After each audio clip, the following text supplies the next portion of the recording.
ನೋಡಿ ಫ್ರೆಂಡ್ಸ್, ನಮ್ಮ ಮನೆಗೆ ಇವತ್ತು ಮಟನ್ ಆಯ್ತಾ.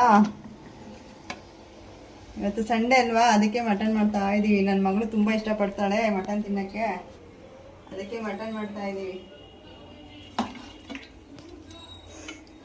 ಬನ್ನಿ, ನೀವು ಊಟ ಮಾಡಿರಂತೆ. ಯಾರು ನೋಡ್ತಾ ಇದ್ದೀರೋ ಅವರೆಲ್ಲ ಬರ್ಬೋದು ಊಟ ಮಾಡಕ್ಕೆ ನಮ್ಮ ಮನೆಯಲ್ಲಿ.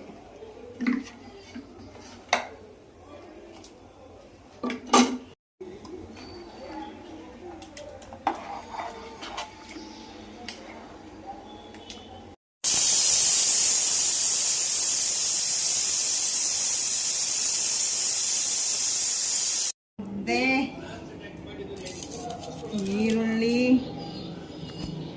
ಮಟನ್ ಸಾಂಬಾರ್.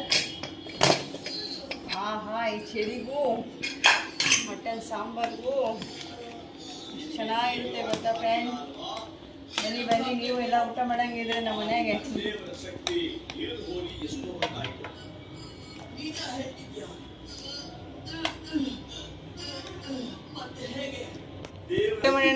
ಅದಕ್ಕೆ ದೈವಿಕ ಶಕ್ತಿಯಿಂದ ಕೆಳಗಿಳಿದ್ರು ಮೊದಲಿಗಿಂತ ನಿನ್ನ ಶಕ್ತಿ ಹೆಚ್ಚಾಗಿದೆ.